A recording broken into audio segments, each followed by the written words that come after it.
Первый раз я выхожу в 3 ночи, в ночью. Ребята, очково совсем. Страшно. В общем, так идти.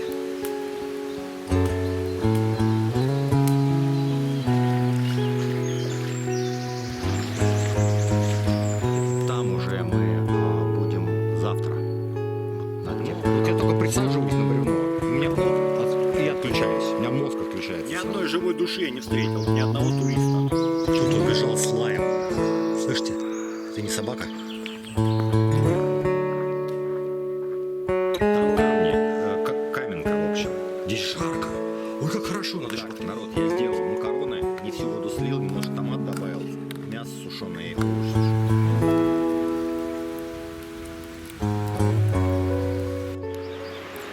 С добрым утром, дорогие мои друзья, подписчики и гости канала. Находимся мы на подвесном мосту через один из притоков реки Малая Лаба в поселке Никитино Мостовского района Краснодарского края. Сегодня у нас небольшой ПВД на Капустинский водопад, на знаменитый Капустинский водопад. Посмотрим маршрут туда, я покажу все подробно.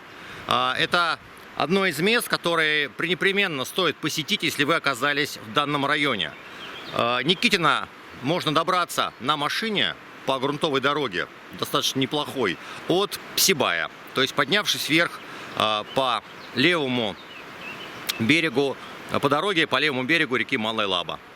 Мост у нас представляет собой вот такое вот дрявое сооружение, достаточно старое, которое никем не чинится. Мы туда не пойдем, это мост на дорогу, которая в сторону Кировского, что идет по правой стороне, по правому берегу реки Малая Лаба.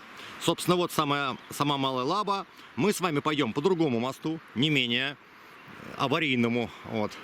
И я вам все покажу. Да, хотел показать. Очень интересный объект. Это не рукотворное сооружение, это природный объект. То есть выход такой вот скальника своеобразный. Прямо напротив поселка Никитино. Называется в простонародье, у местных называется это палец или паровозик. Это сооружение, природное сооружение, замечу. Как по мне, так это не очень паровозик и не очень палец, а похоже очень даже на сторожевую башню. Вот. Как ни странно, почему-то ее не назвали именно башней или как-то так. Ну ладно, идем с вами на Малую Лабу, вперед. Река Малая Лаба. 7 мая. Я думаю, она столь бурная отчасти от того, что еще тают снега на вершинах гор, и река питается речушками талой воды. Я видел здесь сплавщиков летом, в июле, в конце июля, на байдарках, на каяках. Ну, в общем, о категорийности реки судите сами. А вон тот самый подвесной мост, по которому мы пойдем, который еще более аварийный. Кстати, он более используемый, потому что ведет на левую сторону от Никитина реки, на левый берег Малой Лабы. Туда ходят, в общем, на Капустинский водопад и начинают маршруты туристы. Отсюда стартуют и финишируют на Тхач, на Бамбаке, на Агеге. Все практически туристические маршруты и проходят в большинстве своем по этому мосту.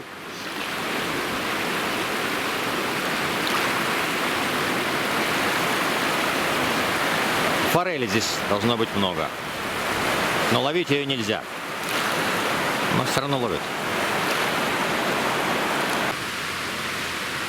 Известный Никитинский подвесной мост на сегодняшний день является аттракционом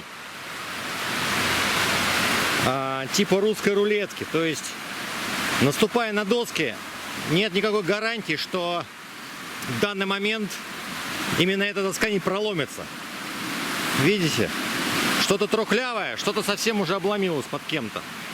Надеюсь, не сломали ноги. Я вот иду, рискуя, держась всего одной рукой. Во второй руке камера. Чем только не пожертвуешь ради искусства. Даже собственной безопасностью. Получается так.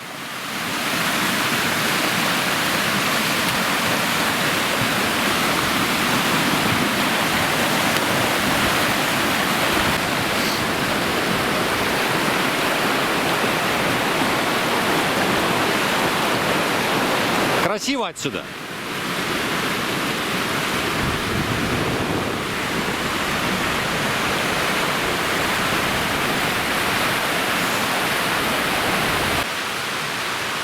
Мы с вами прошли экстремальный мост, и я с этой точки проложил маршрут до Капустинского водопада.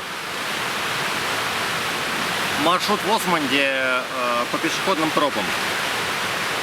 Мне показывает длину маршрута 2 километра 310 метров с этой точки. Время ходьбы 1 час 2 минуты. Подъем 250 метров.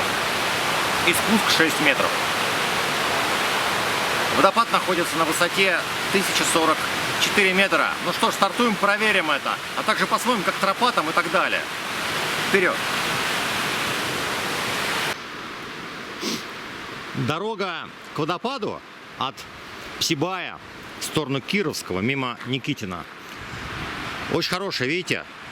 Ездят седаны, легковые машины. Вполне себе спокойно. И отсюда, конечно, шикарный вид на Никитина и на Малую Лабу. Шикарный вид. И я здесь останавливался уже неоднократно и фотографировал. Ну, в общем, здорово. Там какие-то туристы идут, я смотрю. По тому самому мосту через приток, который первый.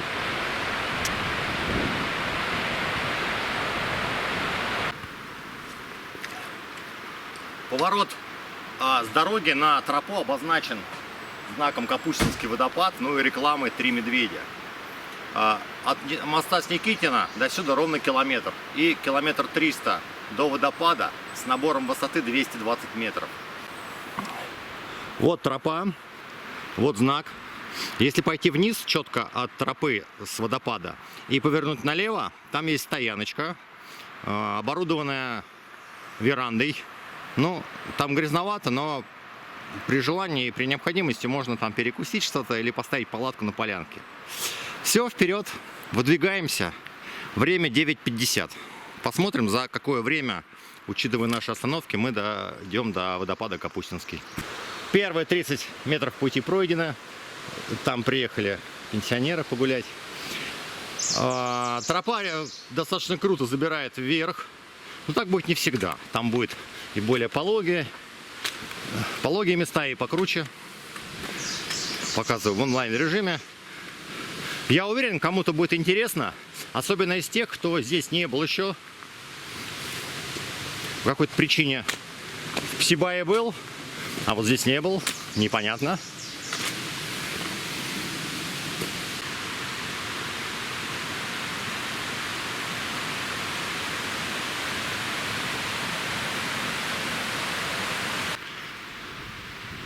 Тропа вот такая каменистая, с не очень крутым подъемом, широкая, комфортная, в общем, идти легко. И сегодня вторник, видите, народу никого нет. И начало мая, это тоже влияет. Но, в общем, по-любому, выходные здесь толпы, шумно. И если хотите посещать... Нет, я, может быть, кого-то и встречу там. Непосредственно у водопада, может, там кто-то есть, какие-то пешие туристы. Но обычно видно количество народу по количеству машин, которые внизу на тропе. Вот как-то я попал, и их было очень много.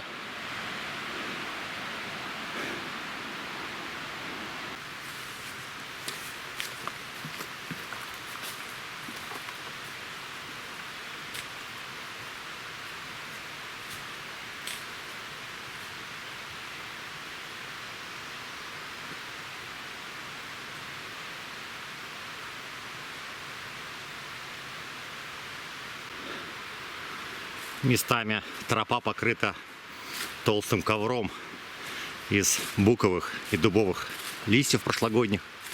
Идти мягко.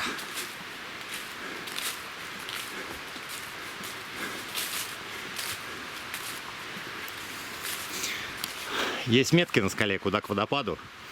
Ну, собственно, заблудиться сложно.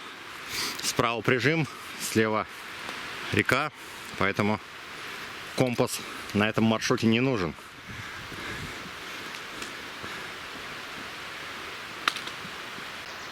Когда мы пройдем ровно половину пути 650 метров. И, между прочим, ровно половину подъема 110 метров. Прямо вот ровно середина.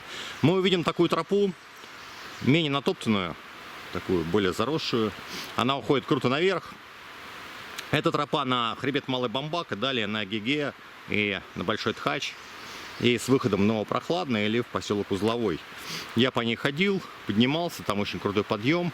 Но это другая совсем уже история. Это для более сложных и серьезных походов. Мы же идем левее, вот здесь как раз знак, чтобы народ что-то не попутал, не перепутал.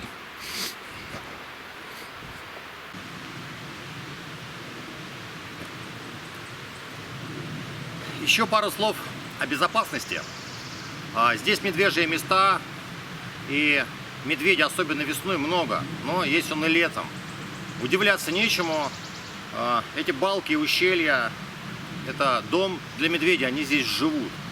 Когда медведь вообще не любит людского шума, человеческого голоса, и поэтому, если на тропе много народу, вам бояться нечего.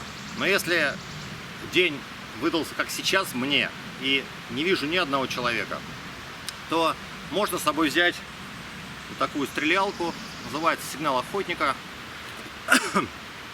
Это двухствольный вариант. Бывает с одним стволом можно купить вполне, и к нему патроны, такие ракеты. В общем-то, стреляет вверх, создает достаточно громкий хлопок, шум, который медведю не нравится. С этим можно отпугнуть медведя. Аккуратнее, кстати, с этой штукой. Просто так не стреляйте, особенно если сухая трава и листва, может что-то загореться.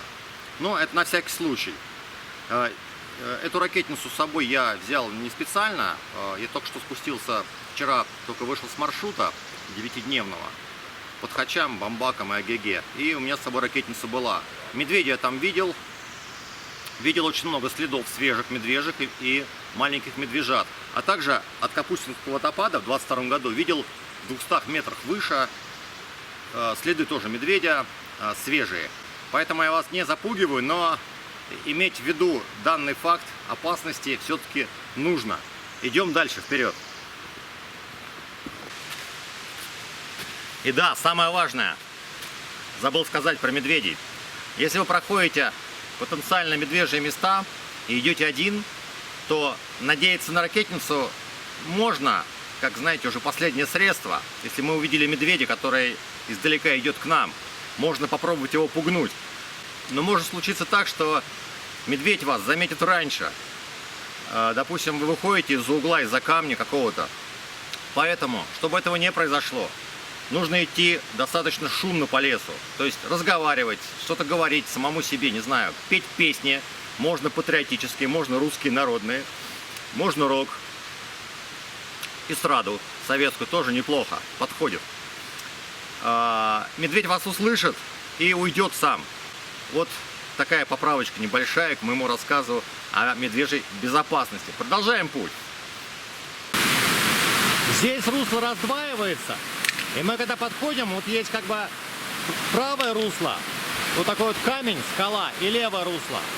Нам нужно лезть вот по тем бревнам по левому руслу, наверх. Вода здесь летом чистая, я пил, абсолютно прозрачная, течет с родников сверху. Но сейчас я бы не стал пить, даже видно, что она такая вот желтоватая. Прошли дожди, снегопады, сейчас очень бурно там тает наверху. И собирает всю грязь, несет вниз. Так что возьмите с собой воды, этим озаботьтесь. Я с собой взял 1 литр. Это с небольшим запасом. Если жарко, то это будет даже не с запасом, а можно даже взять поболее. Полезли туда наверх.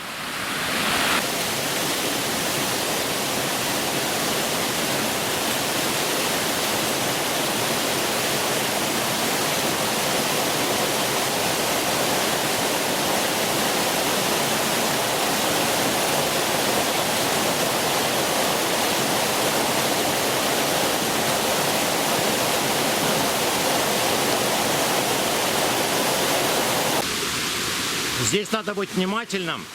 Вот эти старые бревна гнилые, упавшие, они скользкие. Здесь влажно, так что очень аккуратно, чтобы ноги не переломать. А вот, кстати, и ручей. из которого я бы попил водички. Мы сейчас так и поступим с вами. Хоть вода у меня и есть, но я хочу с этого ручья. Скорее всего, пить из ручья я все же не буду, потому что вода такая мутноватая. 3 правила есть туриста, которые должны быть выполнены, чтобы воду пить. Вода должна быть прозрачной, не иметь запаха и не иметь вкуса. Если она прозрачная и без запаха, ее можно попробовать чуть-чуть. Если она не имеет вкуса, можно дальше пить. Во всех остальных случаях мы воду не пьем. Опять у нас здесь бук. Надо посмотреть, сколько буки живут. Я думаю, 450 лет, как-то так. Этот достаточно старый. Подъем к водопаду, конечно, живописен сам по себе. Вот такие вот каскадные маленькие водопадики. Да, и сейчас заканчиваются камни, и мы будем достаточно круто подниматься вверх по земле, по грунту. На угол наклона там до 55 градусов, я думаю. Мы сейчас дойдем, я вам покажу. Первый маленький водопадик в каскаде водопадов на ручье Капустинский. После основного водопада. А вот этот весьма неплох. Такой прямой, геометрически правильный и красивый, конечно же. Все самое интересное, ребята, впереди. Я прям в предвкушении и думаю, вы тоже.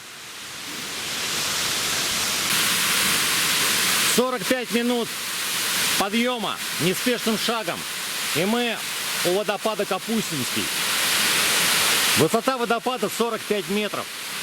И он замечателен тем, что он не по камням каскадным спускается, а он падает с высоты 45 метров со скалы, имеющей отрицательный уклон. Видите, как душ. Он не бьется об камни, не разбивается.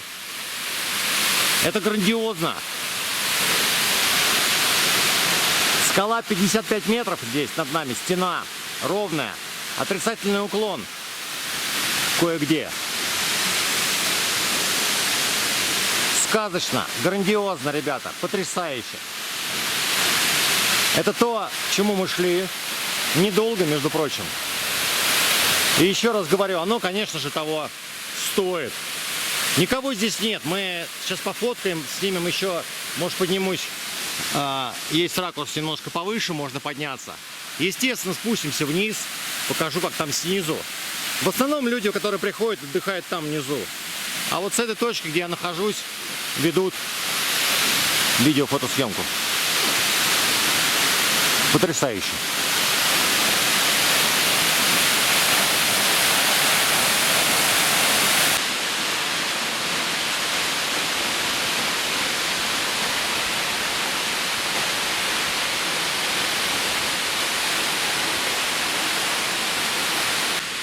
То, что я в данный момент делаю, категорически не повторяю.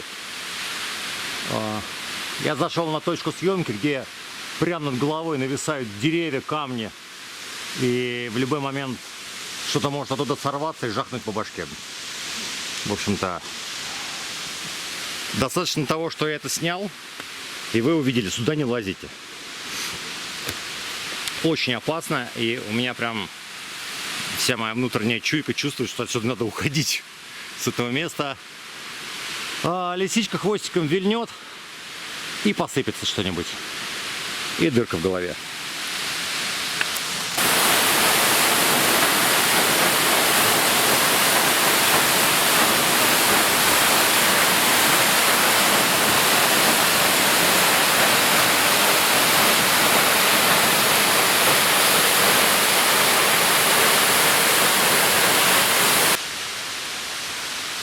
Подходит к концу мой рассказ о водопаде Капустинский, на котором мы побывали.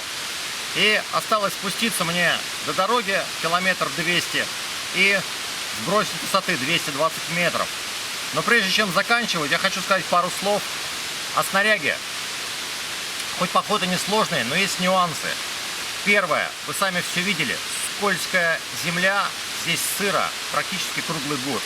Скользкие деревья и камни, поэтому особое внимание уделите обуви. Нельзя идти в сланцах там или в кедах с резиновой плоской подошвой. Высок риск подскользнуться и травмироваться. Поэтому я бы рекомендовал надеть любую трекинговую обувь, типа ботинок или, может быть, кроссовки с агрессивной подошвой. Второе. Хочу сказать про трекинговые палки. Обязательно возьмите с собой трекинговые палки. Можно любые, разборные, неразборные, трехсекционные, двухсекционные, вообще без разницы. Можно даже взять лыжные, горнолыжные. Лишние точки опоры не помешают. Скользкие камни, скользкие бревна. В нескольких местах нужно перепрыгивать ручей. Поэтому такой момент. Ну и можно с собой прихватить кофту, какую-то курточку, ветровку, потому что если на дороге жарко, здесь может быть значительно холоднее. К тому же влага и прохлада идет от самого водопада. Если здесь собираетесь находиться какое-то время, возьмите одежду. Ну, собственно, и все. Надеюсь, вам ролик понравился. Кому понравился, обязательно ставьте лайки, подпишитесь на канал, нажмите колокольчик.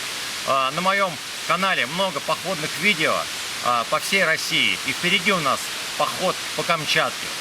Всего хорошего, до новых встреч, до свидания. С вами был Дмитрий Куш.